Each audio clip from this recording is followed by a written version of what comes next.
Bonjour Samuel et bonjour à tous. Absolument, Olivier Klein, maire de Clichy-sous-Bois. Alors je rappelle à nos téléspectateurs que Clichy-sous-Bois est une commune de la banlieue parisienne d'où sont parties les émeutes de 2005 après la mort de Zied et Bounia, et c'est une des communes les plus pauvres de France.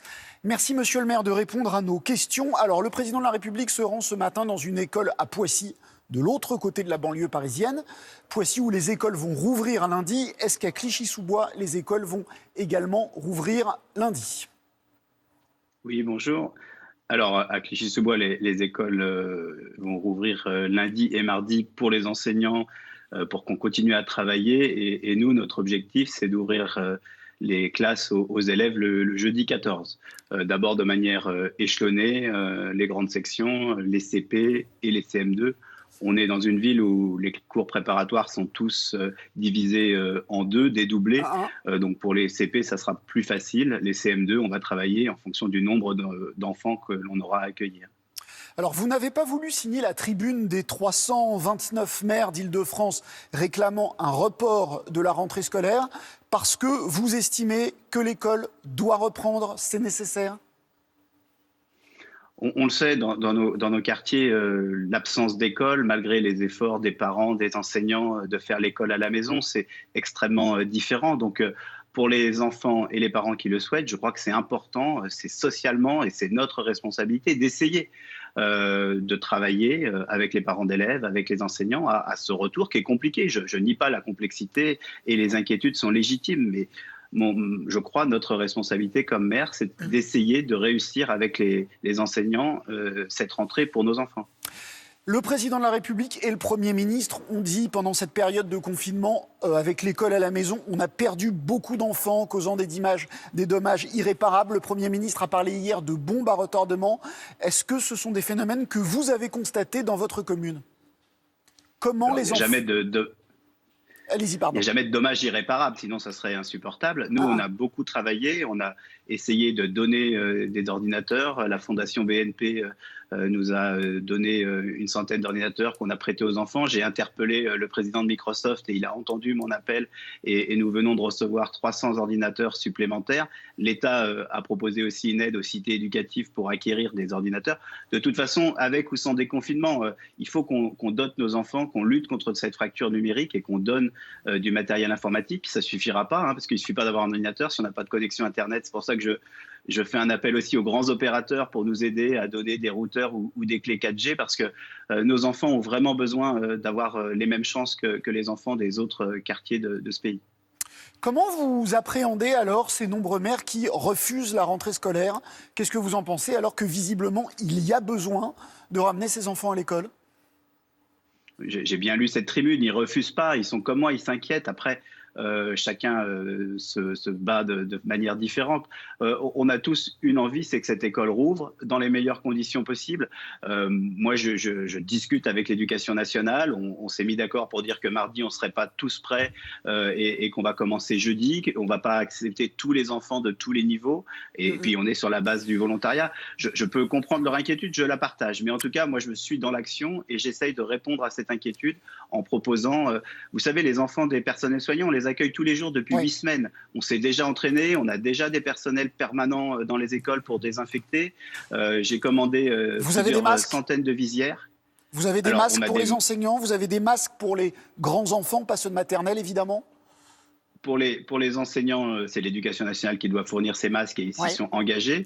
Pour les enfants, moi j'ai commandé des visières transparentes. Je pense que le masque c'est compliqué et on les aura pour la rentrée.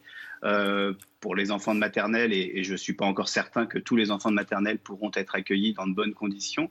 Même la visière, ça ne me paraît pas souhaitable et de bonne utilité. Mais oui, on va travailler, on va progresser.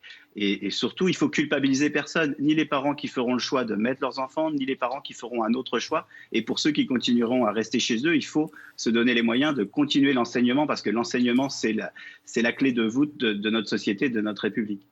Alors lundi, il y a la rouverture des écoles, mais pas uniquement, il y a aussi le déconfinement pour tout le monde et donc le boulot, le travail. Clichy, on le sait, est très enclavé, peu de transports en commun.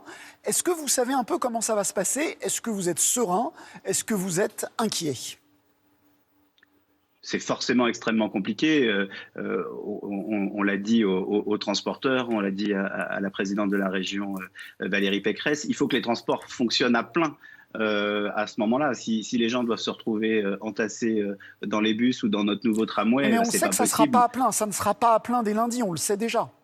Non, c'est pour ça que comme pour les élèves, ce retour au travail doit aussi être échelonné. On ne peut pas s'être confiné pendant 8 semaines et prendre le risque de tout perdre en quelques jours. Donc oui, c'est compliqué. L'activité économique, on le sait, reprendra complètement, je crois, si j'ai bien tout compris, le 2 juin, au moment où le chômage partiel devra être supprimé. Mais si on se rend compte que ce n'est pas le bon moment, eh bien, il faudra revenir à une situation antérieure. On ne peut pas prendre de risques avec cette situation sanitaire extrêmement inédite.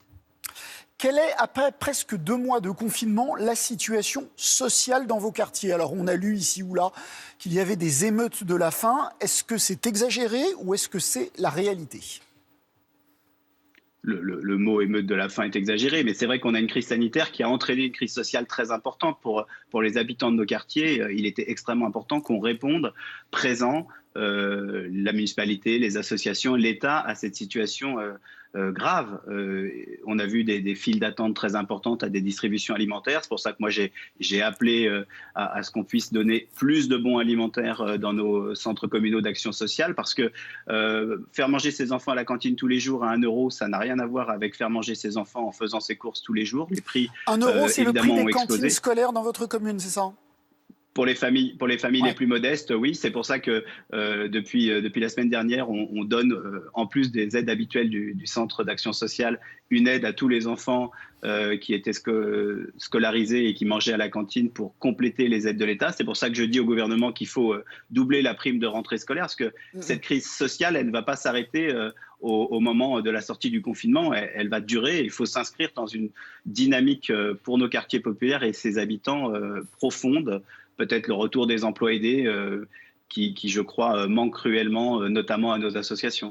Alors, on n'a pas précisé votre étiquette politique. Je précise que vous êtes un socialiste Macron-compatible, je dirais. Le gouvernement a décidé hier, par la voix du Premier ministre, d'une aide de 200 € pour les étudiants et les jeunes précaires, qui s'ajoute à celle pour les familles de 150 € plus 100 € par enfant à charge. Est-ce que c'est suffisant? Le gouvernement dépense plus de 30 milliards d'euros pour le chômage partiel, moins d'1 milliard pour les quartiers. Est-ce que c'est suffisant? C'est des premières étapes importantes, mais je crois que ce n'est pas suffisant. Il faut mesurer la gravité de la situation dans nos quartiers, à la fois une situation en termes de logement, urbaine, en termes d'accès à l'emploi. Vous avez parlé de l'enclavement, mais pas seulement.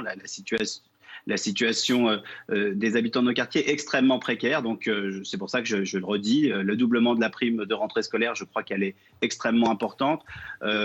Continuer à expérimenter et à développer les territoires zéro chômeur, parce que c'est une expérimentation qui a porté ses fruits. Et puis, protéger les gens. Il y a un moratoire pour l'instant sur les expulsions locatives. On a étendu la trêve hivernale. Je pense qu'il faut l'étendre sur une période d'1 an. Les gens ne peuvent pas avoir au-dessus de leur tête une nouvelle épée de Damoclès qui pourrait être une expulsion locative. Donc il faut vraiment mettre en place tous les amortisseurs sociaux possibles et imaginables dans cette période, parce que cette crise, elle est extrêmement profonde. Et si on n'y prend pas garde, comme souvent les habitants de nos quartiers, lorsqu'il y aura une reprise que je souhaite de tout cœur, eh bien, seront les derniers à en profiter, alors qu'ils ont été les premiers à en pâtir. Olivier Klein, le confinement dans vos quartiers, ça tient toujours ou ça commence à craquer un petit peu? Écoutez, c'est difficile, et en même temps, on a parlé des enfants des écoles. Moi, j'ai une des villes les plus jeunes de France. J'ai pas vu un enfant, ou quasiment pas vu un enfant dans les rues depuis cette semaine. Donc, les familles de Clichy-sous-Bois, comme souvent dans les quartiers populaires, sont héroïques. C'est difficile de rester confiné dans un appartement qui est trop petit, sans balcon, sans jardin, et en même temps, ça tient. Après, je ne vais pas nier les difficultés. Parfois, le soir, il y a des jeunes. Parfois, on est obligé de dire à des jeunes qui ont voulu aller jouer au foot que, évidemment, ce n'est pas le moment, parce qu'ils se mettent en danger et ils mettent en danger leurs parents en ne respectant pas les règles de confinement. Mais grâce au travail de longue haleine que l'on mène depuis toujours avec nos médiateurs, avec les associations, eh bien, les choses vont le mieux possible dans un contexte difficile. Dernière question, Christophe Castaner a dit qu'il fallait demander à ses policiers d'agir avec discernement, ce qui en français veut dire être indulgent. Il a raison, il faut être plus indulgent dans ces quartiers-là, ou finalement la République c'est la même partout ? La République, c'est la même partout et je peux vous assurer que ni mes médiateurs, ni la police municipale, ni la police nationale, mais par contre, il faut agir avec intelligence. Il faut dialoguer, discuter. La sanction et le procès verbal, forcément, doit pouvoir s'appliquer, mais la police, comme chacun, doit être citoyenne, républicaine et essayer de faire preuve de pédagogie, et c'est ce qu'on essaye de faire collectivement.